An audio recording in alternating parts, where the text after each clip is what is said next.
Good morning, Fort McMurray, Wood Buffalo, and the rest of the world. You've tuned in to the Mac City Morning Show. I am your host, Elliot Pierre, and we're going to start this off the same way we start every episode off, with a moment of gratitude.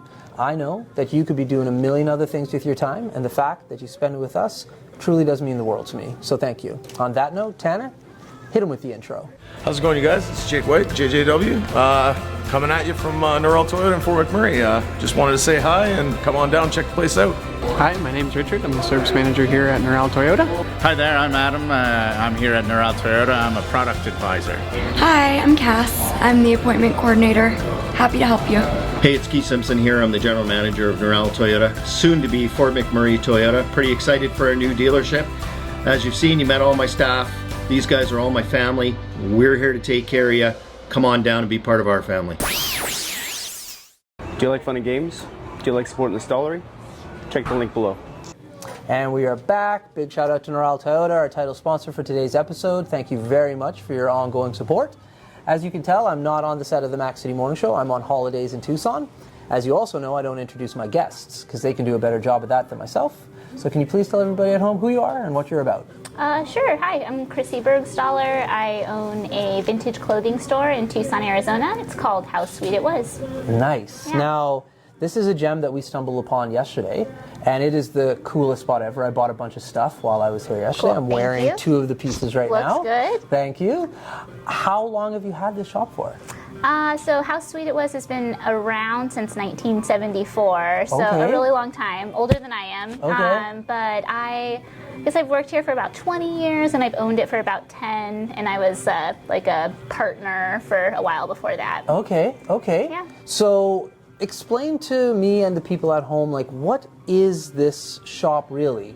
Because vintage and thrift are so different. Yes. And I think people get confused with that. So can you kind of give me an idea of what like a vintage shop is? So I mean, the main difference between vintage and thrift is a thrift store, the items are donated, and then with a vintage store, it's curated. We buy our inventory, so everything is selected because I think it has merit in some way or another. Right. It's cleaned, it's restored, it's organized and curated in a way for our customer base, and just my general idea of what I think is cool. Okay. And so I want you to dig deeper into that. Like, what do you think is cool? Because you have we're going to shoot a few different podcasts so you can get some angles of the store, but like, it is really cool, the type of clothing that you have in here. So like, how does that work for you? Like, when you go out looking, like, what is in your mind? So I mean, for us, vintage technically means like 20 years or older. For us, we try to keep it like 1970s and older. We do some 80s, 90s. Okay. So for me, first, I'm just looking like, is it authentically vintage? And then also just, is it, we want things that are wearable, things that are cool. Right. And yeah, that's just kind of, it's a gut feeling, I guess. Okay. And I appreciate so many aspects of vintage. I feel like there's a lot of great vintage shops that they really like heavily specialize in like one type of thing. And in a way, I wish I could do that, but I just think that like too many things are interesting and cool. That's right. That's right. So our focus is a little broader in that sense, to where it's just, pure vintage, 70s and older. Okay. Totally wearable, men's, women's, formal wear, casual wear. Right. So where do you go to find these gems? We are so lucky in that we have been here for a long time, and I would say that's probably one of our major strengths, is that people know that we're here. So most of our inventory comes right through the front door. Really? Yeah. Okay. People know that we're here, and so we buy from the public, and that can look like so much. It's a lot of times it's people that are maybe dealing with an estate, and they recognize that this stuff is cool, that it has some kind of value, but they don't necessarily need it. Right. A lot of just vintage lovers that are looking for cash or trade to keep their closet fresh. And that's the most of it. And then of course, I get out as much as I can, which isn't as much as it used to be these days. Right. Cool. Okay. Well, we're going to throw to a quick ad, and we're going to continue talking. Enjoy the ad. Hi everyone, it's Carrie with Patchouli Rose here at Thickwood Barbershop. If you're wondering what to get your loved one this season for Valentine's Day, I make an all-natural anti-aging skin serum called Good Skin. It's good for men and women, and it's available for purchase here at the barbershop, downtown at the corridor shops and events, and on my website. Thank you for your support. And we're back. Okay, so how did you first find or get the love for vintage? And you said you've been working here for a long time, so how did that first foster with you? I think originally, I mean, I've always just kind of been anti what other people are doing. So even like in junior high, I'd always hit like the thrift stores, just looking for something different. Okay. And I guess I didn't realize in the beginning that what I liked was vintage. You know, I was just looking for unusual, like weird stuff. Right. And then as I got a little older, I was like, oh, this is like from a certain era. Right. And then I guess I actually began working in the shop just as like, I was like the part-time Saturday night girl when I was in college. Okay. And then that just, Dovetailed into more. Yeah. Okay. I got another, like, I find the whole vintage thing and thrifting fascinating. So you said something at the beginning of the interview in regards to, like, I can tell if it's real vintage. What does that mean necessarily? Man, there's so many, once you just have, like, feel enough of it and see enough of it, you really get a sense. And there's so many concrete clues, like a label, a zipper, the construction, the style, the fabric. There's not one thing. It's a whole vibe, a whole essence, a whole everything kind of lends to. And a lot of times I get actual provenance because I'm buying from the people who, you know, they're like, oh, this was my, I wore this the night of my wedding in 1948. And you know, so a lot of times I do get like actual validation like that. And we try to pass on those stories when we can. But yeah, it's really just comes with experience. I've definitely, started out just kind of reading a lot of books and but even then, until you like actually see and feel the real thing, it can be hard. Even if you kind of, read how you think it's supposed to work. You can't like trade that for the, experience. Right. Now, when you think of the people who come into your store, like what are the type of client base that you see on a regular basis? Basically just all the cool people. Straight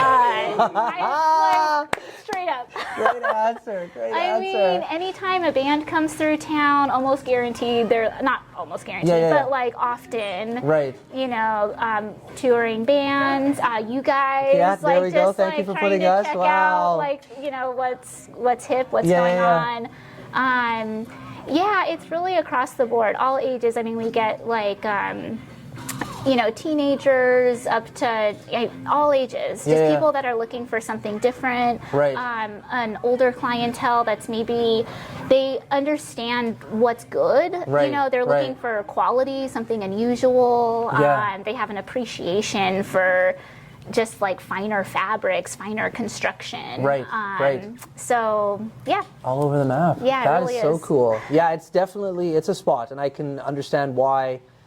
If you're coming to Tucson, or if you knew somebody who had been, it's like, what should I go and do in Tucson? Like, oh, you got to check out this store. Yeah. Like, and Tanner was mentioning to you earlier when we came in, like we've been blessed. We got hooked up with the tourism board here, and so they were like, hey, go this place, go this place. So they introduced us to a bunch of people, and like, no shade to all those people. Like, I enjoyed meeting them. I enjoyed their shops and their restaurants and stores. But for me, this literally has been like the highlight destination for me, because it's just been so on point and just so kind of what I was looking for. So really good store. Honestly, I think like a traveling tip for anybody is to check out like the vintage stores, whatever city you're in, because I feel like once you go to the vintage shop, that's where you find the cool restaurants. That's where you find the culture, the scene of whatever city you're visiting. That's kind of always, that's how I travel. I'm like, where's the vintage shops? And then inevitably you're, in like a cool pocket of town. Like, I couldn't believe what I found. I'll talk to, because I know we're running a little bit over time here, but it's kind of nuts in regards to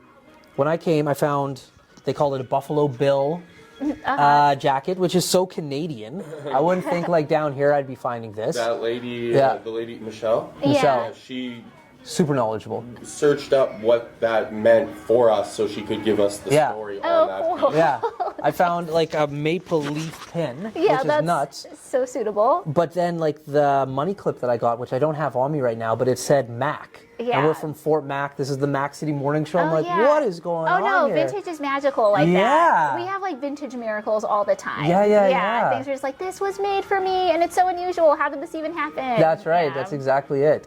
So before I cut you loose, though, I got one weird question for you in regards to like a vintage find, like a unicorn item. Like if you could like find or look for like one thing, what would that be? Oh gosh, I'm like, I guess I was not prepared for that. Nobody else was prepared for these random questions. I'm like a huge fan of like Miriam Haskell jewelry, so some like 1940s Miriam Haskell costume jewelry, which is often unsigned. So a lot of times, like people may not know that's what it is. Right, right.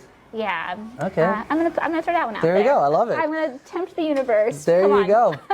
Bring it in this direction. Yeah. All right. Well, listen. Thank you so much for sitting down and chatting with me today. Really do appreciate it. Yeah, But thanks. before I cut you loose, everybody gets a shameless shout out or plug. So you have the mic, the camera, the lights. Have fun.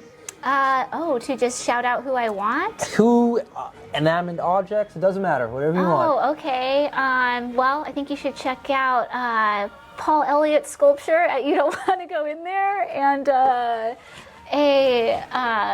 podcast release.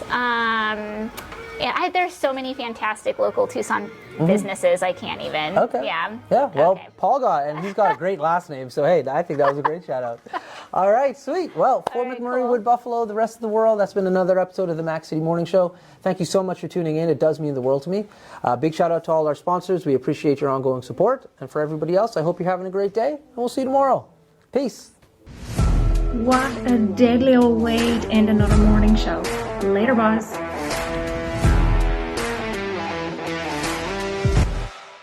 So ballistic!